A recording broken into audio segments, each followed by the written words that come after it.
Yeah. Sa courtside daddy, tayo makinig. Dito sa sports walang halong pilit. Totoo, direkta, walang kupas. Ang kwentuhan natin, swabit, patas. Sa courtside daddy, andito na. Balitang sports, tunay na saya. Welcome to another episode of Courtside Daddy. Kamusta kayo? Ang ating mga viewers, mga nakikinig dyan through DZDG. Maraming salamat sa pagsuporta nyo lagi. Ako po si Rayo Policarpio, ang ating host. Napaka-pogi. Yan, sa atin lang yun. Daddy Rayo. Yan. Kasama ko ngayon, syempre, one of the hottest basketball camps in the Philippines. Ito ang kagandahan dito sa camp na to. Father and son sila nagpapatakbo. So very unique yan. Ang pangalan ng camp nila, Hot Shots Basketball Philippines. Palakpakan natin our guests for tonight, Coach Glenn and Coach JC. Yes. Woo! Good evening po. Thank you, Sir Rad. Sir Rayo. Sir Rayo, I'm sorry. Okay din, Rad. Kasi Rad yung pangalan, pakita natin sa viewers eh. Yan, isa sa sponsor namin yan, si Rad Camillian, Coach. Kaya si Rad yung tawag natin. Kita mo, may ano ka pa. Di ba? Coach JC. Good evening, Sir Rayo. Yes, yan. Maganda. Coach JC po. Coach Clark, Coach JC. Yo. Oo, kita mo naman. Father and son.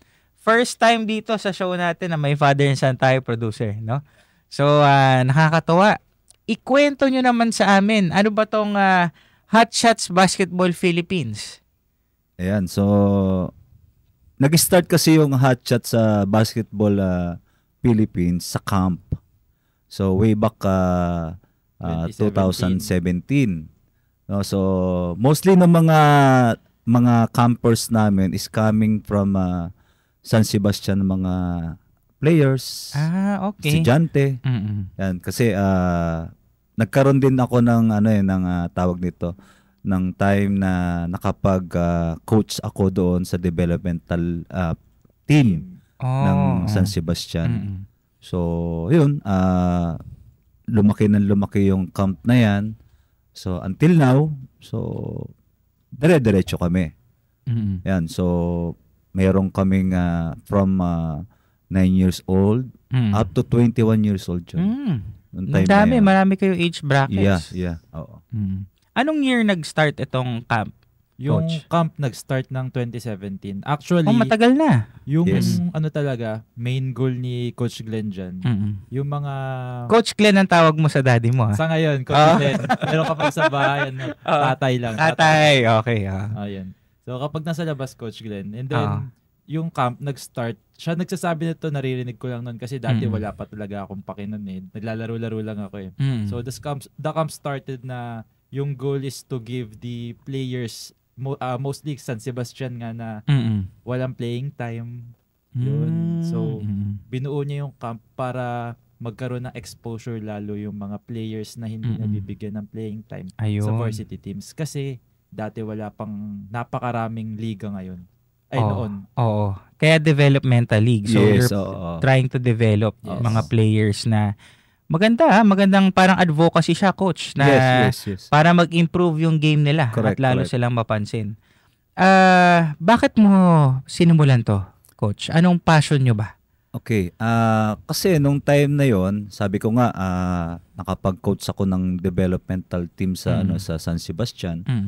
So every game nakikita ko yung ibang mga players nasa bench lang. So let's say sabihin natin meron kaming 15 players lang. So ang ginagamit lang lagi mostly ng coach, head coach namin ng time na yan is 7, 8. So yung natitirang mga players, so hanggang sa matapos yung laro, palakpak na lang. So yun. So sabi ko nga maraming ganito eh. 'Di ba? Kasi nakakalaban namin ganun din yung situation nila. So kaya ako nakapag-isip na gagawa ako ng isang camp. Ang objective ko is yung mga katulad nito, yung mga nasa hindi nakakapaglaro ng sa games. So i-improve ko pa ng gusto. At the same time kapag ka na-improve yan, So mapapakinabangan ng eskwelahan. Tama. Diba? So yung time na yan, nag-start muna ako dun sa developmental team ng San Sebastian nga. Oo. So hanggang sa word of mouth, hindi man ako nagre-recruit nung time na yan. So nakikita, naririnig sa mga magulang. So hanggang sa dumami ng dumami. So nagtataka na lang ako na ibang mga school na yung campers ko nung time na yun. Oo. Nare-refer ka na, Coach. Yes, yun nga, word of mouth nga na naranasan nila doon sa ginagawa naming camp na yan. So yun. Anong age ba, Coach, nag-umpisa? Kasi syempre sa bracket mo kanina, marami na no? Yes. Did you start sa grade school ba? Sa high school? Sa college? Kids? Grade school lahat. Grade school yes, kids. Oo. So, nung time kasi nila, nasa sila, 10 years old eh. Oo. Yun, so nag-start ako ng 10 years old. So hanggang sa nung dumami na.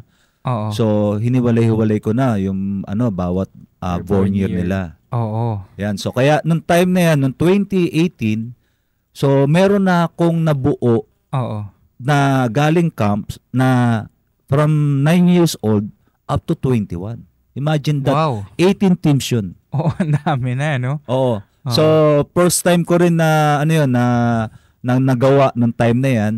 And then, nung time na yun, si Milko nung time na yun is, nag-i-start na silang magpaligay. Si Milko, yes. Yan, so sila yung pioneer sa developmental league talaga pagdating sa sa basketball. Pero more on high school si Milko, no? Hindi, meron din silang mga elementary nung time. Meron din. So karamihan din sa mga paliga nila nung time na yun, more on school base. Tama. Ayan. So nung time na yon, nung nakapagbuo ko ng mga players coming from camp.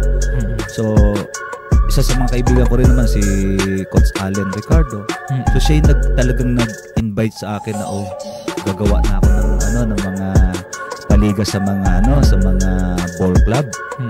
So syempre ako meron na akong teams na ang dami.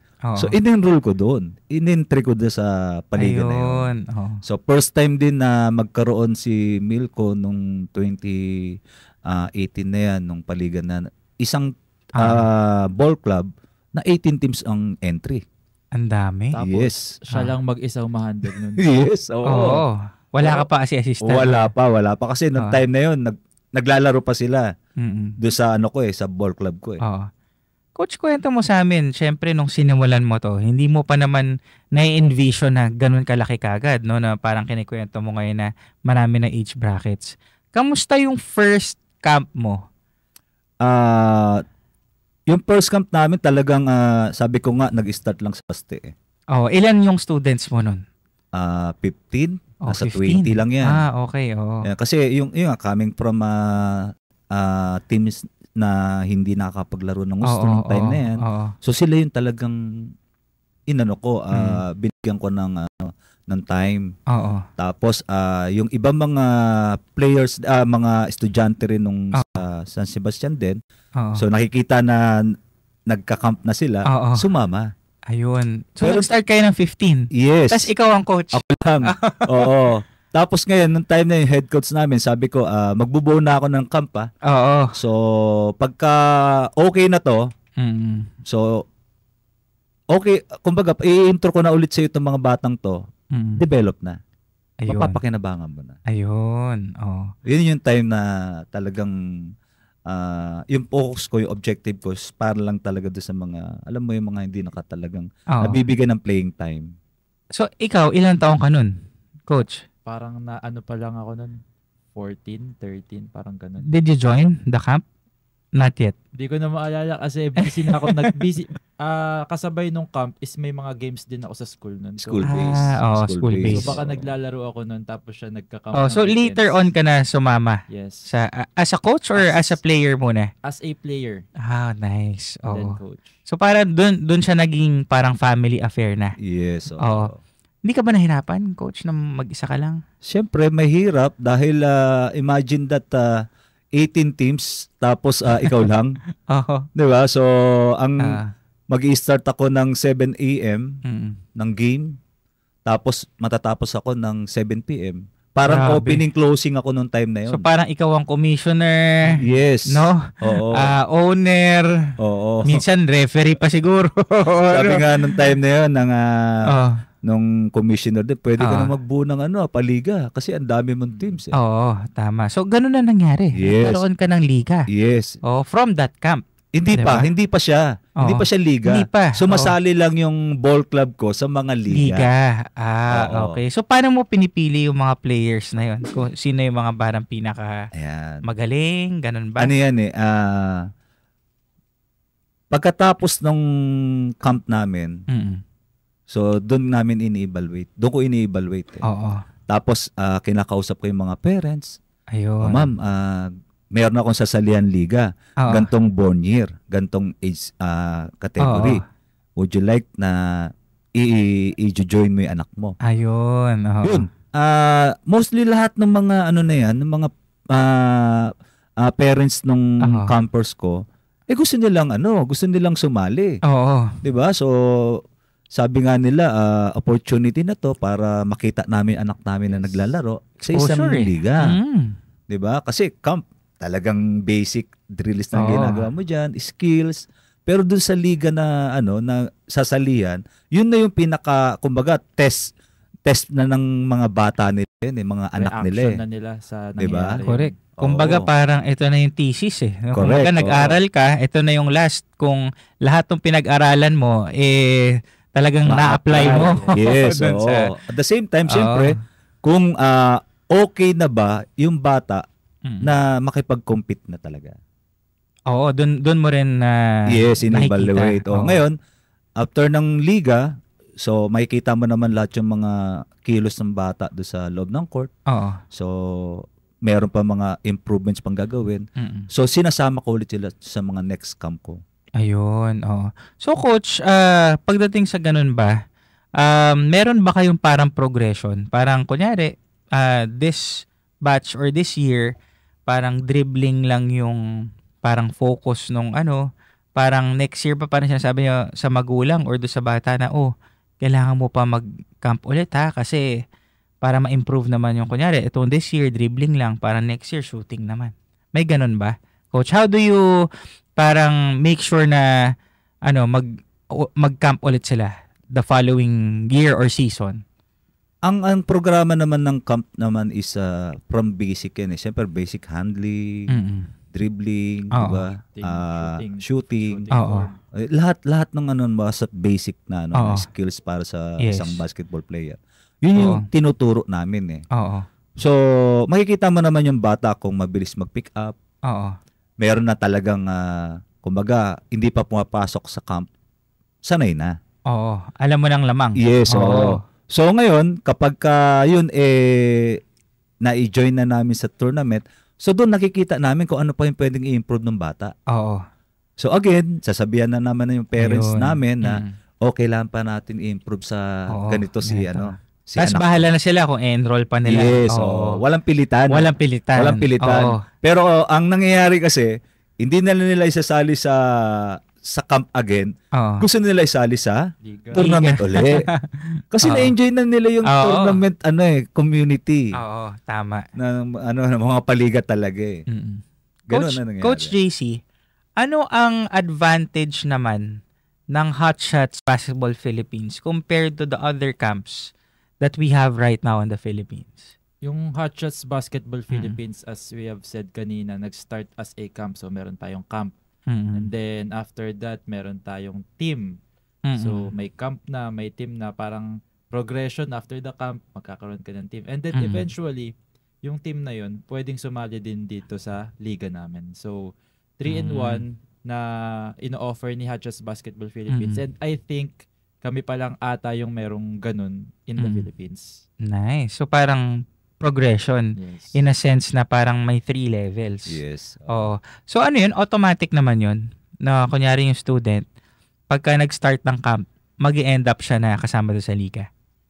Ayun. Okay. So, magkano naman to, Coach? May iba't ibang rates ba to? Para at least alam ng mga nakikinig at viewers natin. So, standard rate naman ng ng hotshot sa pagdating sa na pag nag-join ka is 5,800. Okay, so kasama na dun yung sa tournament to sinasabi ko. Kasama na yung tournament fee.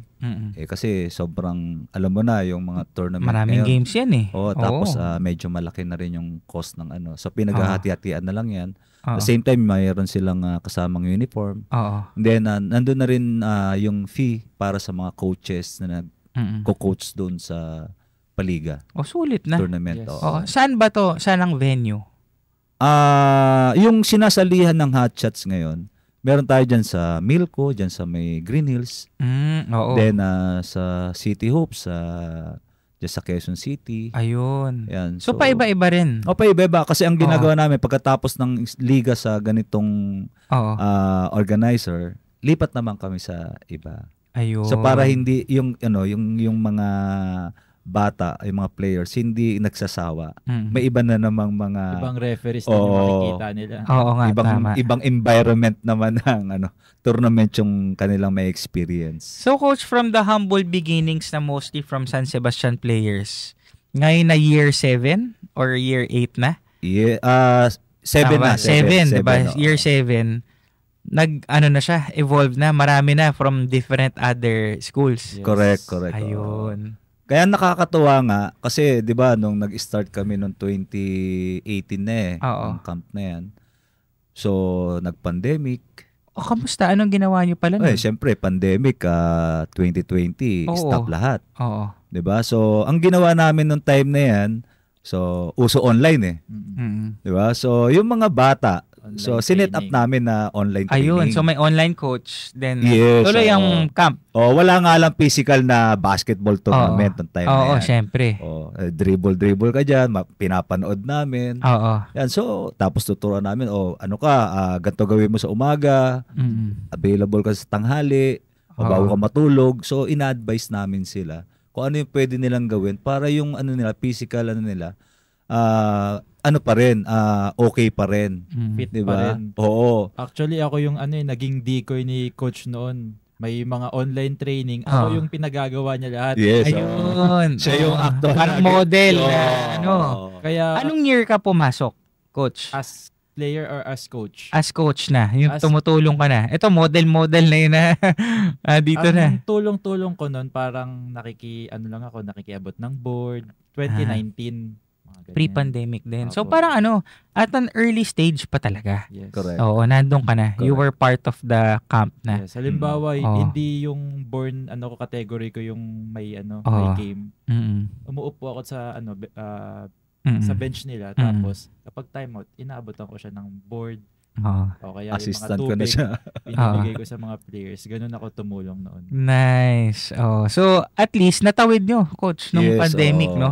Hanggang nag-slowly bumalik na kayo. Correct, sa may physical na. 2021 medyo nag-start na rin kasi medyo 'di ba nilawagan na yung natin.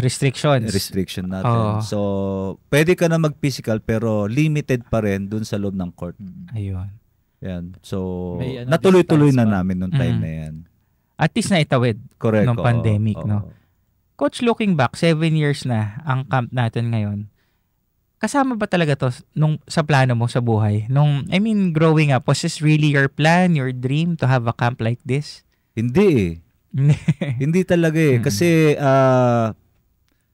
nag-start kasi, hindi ko na full-time talagang ginagawa yung coaching. Talagang siguro by passion lang kasi full-time na nag-work ako sa isang in company. Corporate. Corporate work employee ako. So pagka weekends lang doon ako nag-start na mag-basketball coaching talaga. Yan, so nakikita ko na since na-start ko na to dini-develop ko na ng gusto to. Talagang kino-continue ko na. Na maging mas malaki pa tong na to. Hindi lang camp. So nagpapaliga na rin tayo. Diba? So yung paliga natin nag-start tayo 2022. So magti 3 years na rin. 3 years na rin. Season ano na kami ngayon? 21. 21. Oh, grabe, ang dami na. Kaya nakikita. Buti nababalance yung coach from corporate to being everything in between dito sa Hot Shots. Mahirap talagang yung time management mo pagdating sa trabaho. Oo. Pagdating sa pagmamanage ng teams, ng Hot Shots, at the same time sa pamilya. Oo. Siyempre, hindi mo kailangan pabayaan yung pamilya mo eh. Oo. Diba? So magtatampo sa'yo yan. Oo. Oo. Kaya ngayon, ang nangyayari, from Monday to Friday, trabaho tayo. Pagka Sabado at Linggo, so sa basketball, Sunday, syempre, family day. Pero, hindi siya buong araw. Oo. So nakakasama ko na sila sa pagtapos ng game. Nilalagyan ko ng cut-off yung Napaka-importante yung basketball nun. ng half day lang ako. Ang half day ko, ubusin ko na sa pamilya ko. Siyempre. Pero para naging family bonding na rin kasi magkasama kayo. Kami dalawa. Nagtatampo nga Nagtatampo nga syempre. Dahil kami lang lagi. Nasa basketball court kami lagi. Tapos pa nag-uusap kami, basketball pa rin.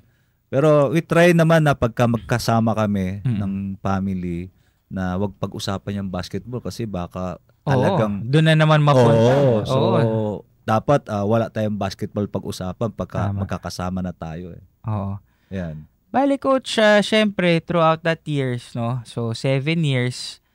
How fulfilling is it na may mga makita kang players na, uy, natulungan ko to Meron ba kayong mga na kumaga graduate sa programa ng Hot Shots na, uy, nasa NC na, nasa UAP na. Yes, oo. Very proud ako dyan kasi sabi ko nga sa'yo, nag-start ako sa grassroots talaga mga players na yan. At natutuwa ako sa ngayon talaga, nakikita ko yung ibang mga players like sila Rocco Melicor from UP. Diba? UP, diba? Integrated School. UPIS. Oo, yes. kapag nakikita kami sa court o saan pa man, so nagbe-bless. Oo. So meaning hindi nila ako nakakalimutan na naging coach nila ako ng bata pa sila. Oo. Sila Gab Castro ng UST. So yung dami na Kaya baklaan, siya yung una namin na naging player sa San Sebastian na umakyat sa junior NC nung 13 years old pa lang. Oo, kasi dumaan sa amin si Kian. Lamang na ba talaga si Kian even during that age? Sobra. Kabats nila yun. Dati ang sa kanya, hindi siya recruited. Nag-try out from his hometown Muntinlupa na very proud siya. Tapos kami naman, dahil matagal na kami doon, iniisip namin, sino yun? Parang wala lang sa amin. And then may drill kami dito, circle layup. So layup, rebound your own ball after the layup and then dribble whole court. Tapos layup mo. Pagkakuha niya ng bola, dribble, siguro nakailang dribble lang siya, 4, 3 dribble. Sabay paglipad, top court agad. Bata pa to. 12 years old na ata kami nun. Oo, so lamang na talaga. Yes, so nakakatawa, coach. So, ngayon nakikita nyo sila nasa big names, big leagues, no? So it's yung fulfillment mo, coach, parang proud daddy ka rin Siyempre naman, How are you as a dad? Coach? Ako kasi very ako sa mga anak ko. Kumbaga hands-on ako So simula siyempre magkakasama kami.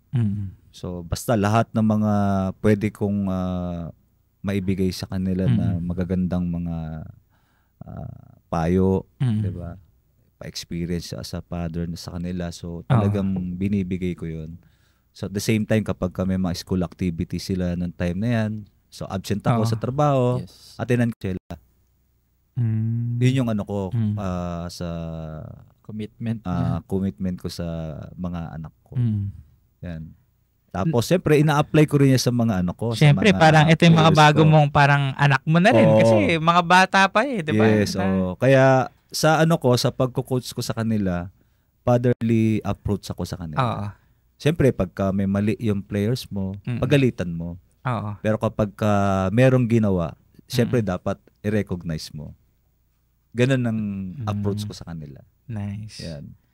ano naman ang future ng Hot Shots Basketball Philippines? Saan nyo nakikita ang camp nyo in the next 5 years? Ngayon, ang program ko ngayon sa Hot Shots Basketball namin, hindi lang dito sa NCR. So, ang plano namin is magkaroon ng sa North and then sa South. At the same time, nag-i-start na rin tayo na lumabas dito sa atin. So, nag-abroad na tayo ngayon. Wow! Oo, so, nung April, nasa Malaysia. So, first time ng isang Hot Shots ng Philippine organizer na magpaliga dun sa ibang bansa. Wow! So, next year, ang plano naman namin is Japan naman. Parang worldwide takeover yata yung... hindi pa naman. Hindi, gradual lang ang pag-ano natin. Pag-angat natin sa programa ng Hot Shots. Galing. Oo. Alam niyo, Coach, di ko natanong kanina, pero maganda rin yung pangalan. Bakit Hot Shots? Yan. Diba? Ang magandang ito Yeah. ng Coach Glenn. Mukhang ito, lalabas siyang edad sa Hot Shots. Bakit Hot Shots, Hindi, Coach? nag-start kasi yan dahil ako, syempre, fan ako ng avid fan talaga ako ng Pure Foods. Ayun. Time Hindi na ko pa yan, naabutan yan. 1986. The Sila Captain. Alvin, Alvin Patrimonio. So, Pure Foods na start ko kung sino pa mga naging players niyan. Tapos ngayon, nung pumalit na yung Magnolia, 'di ba? So, naging Hot Shots na. Nung time na yan, Sila Arwind na to. wala pa. Wala pa. Magnolia. Magnolia, sila na yan James Yap. Ayun, sila Peter John Simon. Yes, Okay. sila Paul Artadi. Yan, so tapos ngayon, lahat ng mga ng Pure Foods na yun, nandun ako sa alam ko yan. Grabe. Even sa drafting na umaattend May ako. grupo pa sila nun. Tapos may mga fans kami na Pure Foods lang, kakasama kami. So, meet and greet ng mga players ng so talaga Pure Foods. ka, avid fan ka. Yeah, ng Pure Foods. Actually, yung first jersey nung team namin, yung nabuo niyan team 2019, same color nung sa Star Hot Shots ata yun. Kaya pala Hot Shots. Doon nang galing yan kasi Pure Foods fans talaga ako. Ayun. Naglalaro ka ba dati? Yes, nung college day ko sa school lang naman, sa TIP. So hindi naman siya hindi naman siya NC, hindi naman siya UUP. So sumasali lang yung school namin sa mga SQA. May mga liga na sinasalihan yan. Liga na yan. Yun. So ganoon lang, talagang meron talaga akong sa basketball talaga. Yun talaga. Connection na. So, sino naman ang idol mo, Coach, nung panahon na yun? Siyempre, si Dakap. Siyempre, oo. Pero siyempre sa natin, si MJ tayo nung time na yan. Michael Jordan. Or Michael Jackson. So basta lahat ng sa local, si Alvin talaga. Magulat ka, yan. Billie Jeans. Tapos smooth. Di panahon nila, lahat, basta pag sinabi mo MJ, dalawa lang yan. Diba? Michael Jackson saka sa Jordan. disco, yung isang MJ. Sa basketball court, yung isang MJ. Correct. Ayun. So, paano laro mo, Coach? Di Jordan din? Hindi naman. Hindi naman. Ang ginagaya ko lang dati talaga si Alvin. Mahilig sa ikot Iba yun. Iba. Talaga, tapos ang laruan ko talaga, sa ilalim talaga ako. So, 4. Big man. Kasi gusto ko yung talagang banggaan talaga. Yun. Nung time na yun, medyo bulky pa tayo. Codinera, ang rin nila, kasama ni Dakap. Yes. Diba? Yan. Galing. Pero ang naririnig kong sabi ng mga friends niya dati sa nila, daw, JJ Helter brand daw yung laruan. Ganun na ibang layo Hindi ko napapanood Poste yun, tapos bigla naging point guard. Yeah. Sa bagay. Ikaw, what got you in? Nakita mo ba yung passion ng dad mo or talagang yung basketball is something na kumbaga growing up kasama na rin sa buhay mo? I don't remember kasi na growing up nagkakaroon kami ng bonding ng tatay ko ng basketball. Pero dahil yung mother ko nga is nag-work sa San Sebastian and then susunduin kami ng sobrang gabi. So, ang magiging kasama ko lang sa school is yung basketball court. Oh. So, doon na-develop na hawak ako ng bola kapag after school hours, ang school hours lang namin nun parang 12 noon, tapos na. So, di ang tagal nung waiting tulog time. lang ako ng mabilis. Paggising ko, wala pa ring sundo. Di laro-laro na lang ako. Sino mga napapanood mo sa San Sebastian dati? San Sebastian, ayan, very classic, Pinatubo Trio, 2009. Kagaling nun. Calvin Abueva, Ian Sanggalang, Ronald Pascual. That was the last championship. Yes, 2009. I think of San Sebastian. Ako naman naabutan ko dyan yung 5 feet nila. Grabe. Mga adokol. Ang lakas din nun. Mga adokol. Brickster Encarnacion, Banjo Calpito, Topex Robinson. Yes. Tanigi. Tanigi. Diba? Grabe yun. Hindi ko na naabutan yun. Pero naabutan ko sila. Coach na sila sa Bastinon. Tama. Si Coach Rodney. Diba? Yes. Nagko-coach din. Coach Topex. Tama. So, nakakatawa. So, are you guys into the San Sebastian basketball scene ngayon? Kamusta na ba ang San Sebastian? Ako kasi updated pa rin naman ako. Syempre, ngayon bago na yung coaching staff ng San Sebastian. Kasi nagpalit na ng so rebuilding po ulit sila ngayon. Yes. Yan. Pero updated pa rin ako sa mga nangyayari doon sa loob kasi may mga kasama tayo doon. Andun pa rin. Tsaka doon kayo somehow nagsimula. Correct. Diba, Alright, so we'll have a short break and then after, we'll let you guys plug dun sa mga upcoming camps nyo, ha? Okay. We'll be back here at Courtside Daddy. Okay.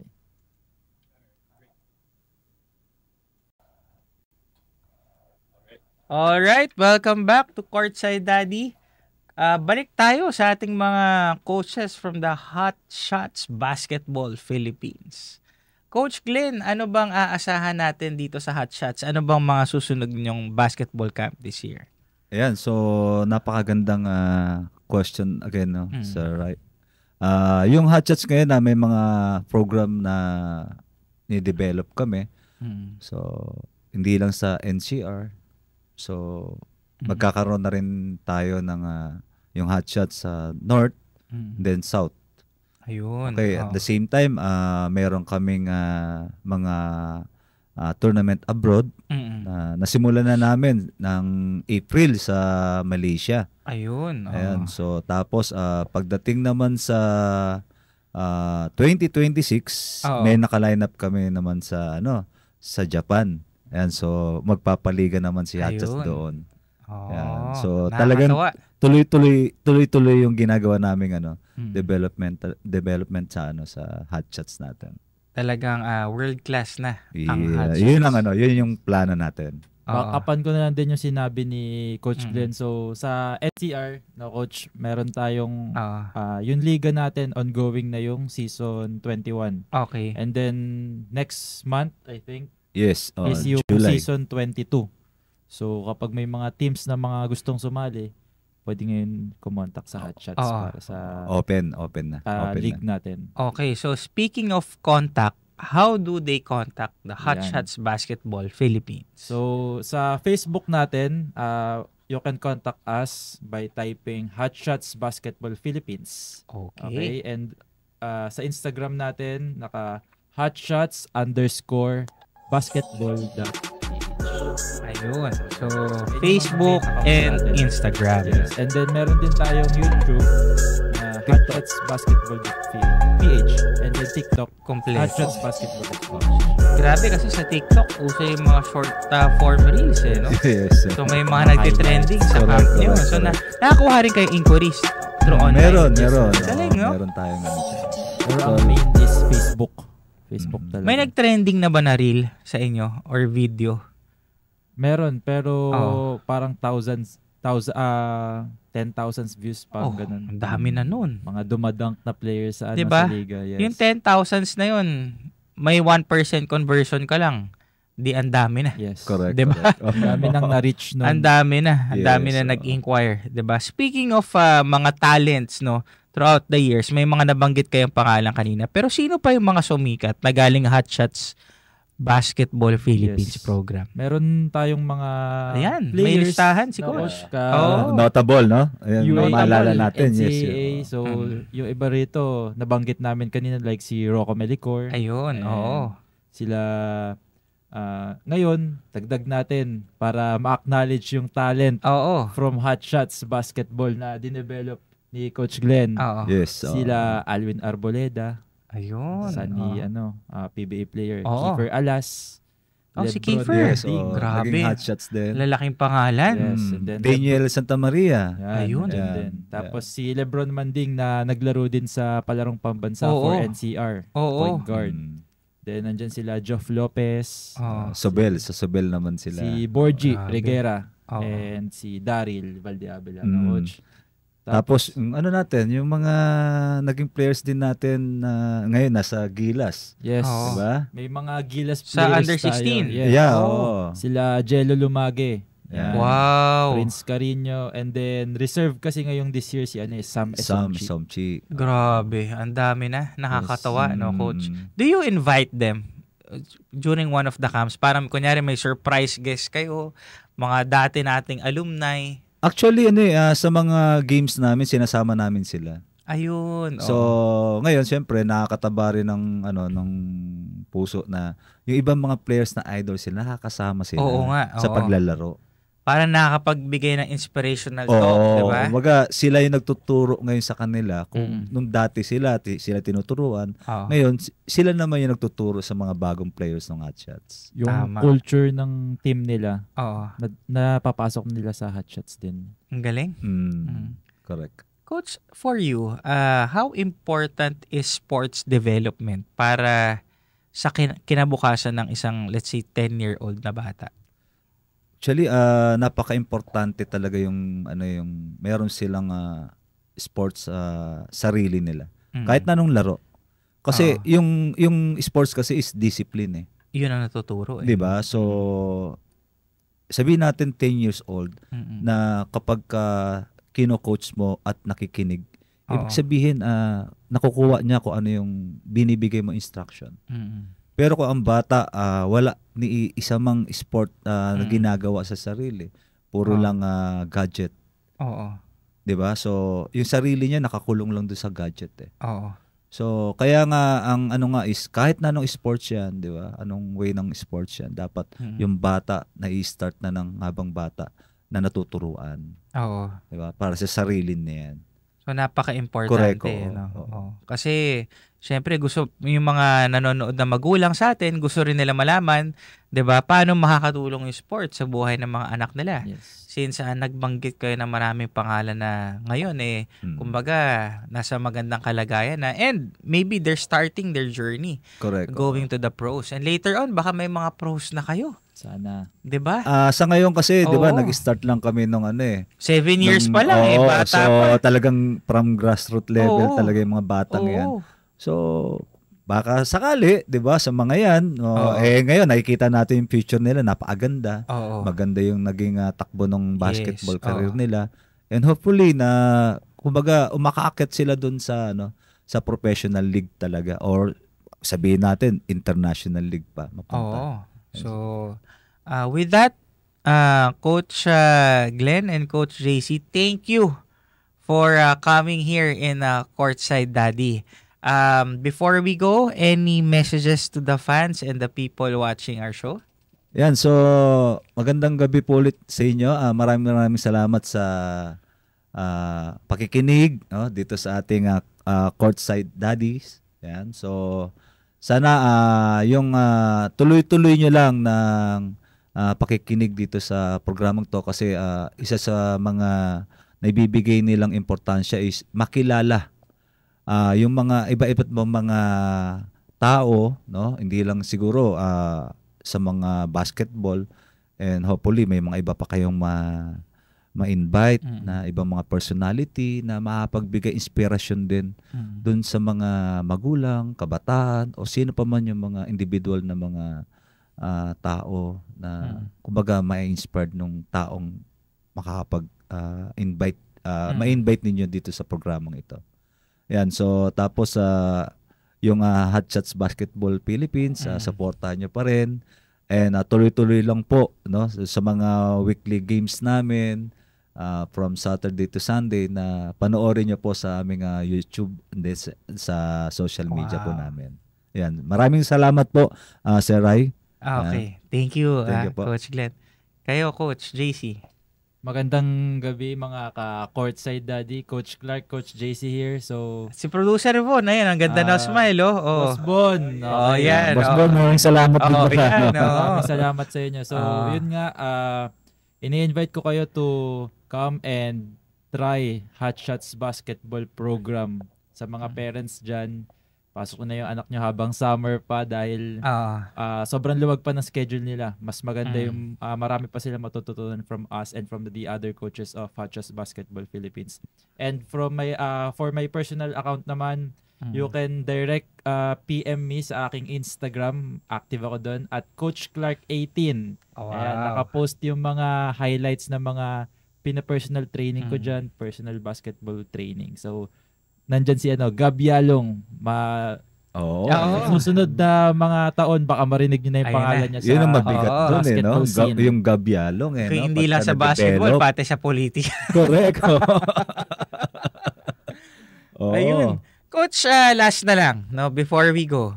Any advice for those people na just like you, 7 years ago na nagbabalak na magkaroon ng negosyo na, alam mo, sa sports na makatulong din sa kabataan. Any advice for those people na nanonood sa atin na baka na-inspire sa episode mo ngayon? Yan, so simulan mo na kung ano yung nasa isip mo, yung gusto mo. Kasi nagsimula ako na zero knowledge ako talaga paano ko i-manage, paano ko gawin yung isang basketball camp and also yung paliga. So, kung ako na nagsimula sa mababa o kumbaga talagang hindi ko alam gawin, so marami makakatulong ngayon sa inyo. Yan, so basta ang gagawin mo lang is bukal sa loob mo yung ginagawa mo, makatulong ka, the same time marami kang ma-inspired na mga kabataan doon sa gagawin mong programa mo.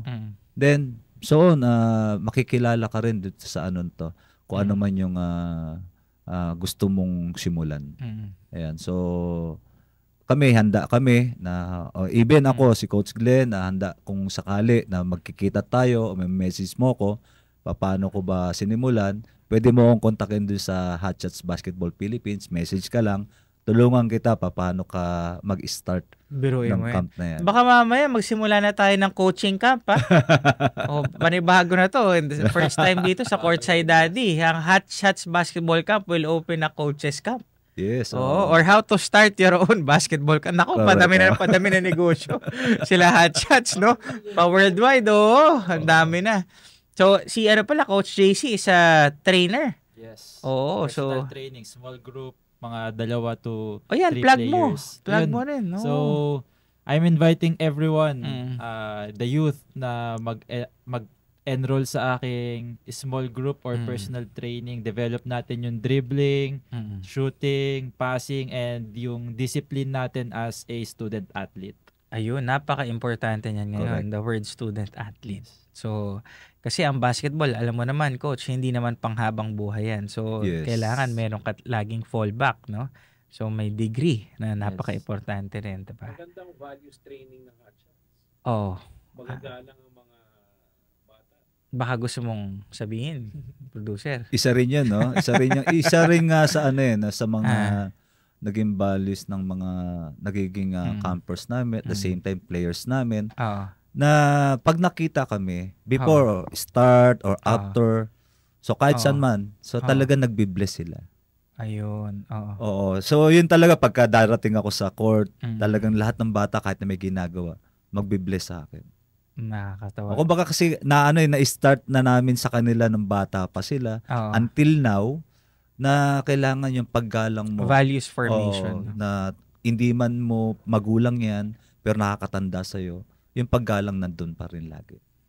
So, with that, Thank you very much, Coach. No, Thank you very much. Napakaganda ng Sir last advice mo at buti na banggit natin yung values formation kasi importante yan ngayon sa mga kabataan. Lalo na yung iba, hindi na nga alam yung nagbe-bless eh. Correct. 'Di ba? Yung iba alam na nagbe-bless kasi baka bigyan ni Ninong. 'Di ba? Sa akin nga may nagbe-bless na pero wala na akong magawa eh. Wala na. Culture. Ninong, Filipino Coach Ninong ha. Ikaw nang bahala. Alright, so maraming salamat sa lahat ng nanood ngayong episode. Pwede nyo kami pakinggan sa DZDG. Ilalabas namin ang episode na to sa radyo. At syempre, we will be watched worldwide in our YouTube and Facebook pages. So maraming salamat. So, Coach, JC, Coach Glenn, maraming salamat ulit. Thank you. Okay? Thank you po. Thank you so much. Who's your daddy? Courtside Daddy. Yan. Okay, thank you.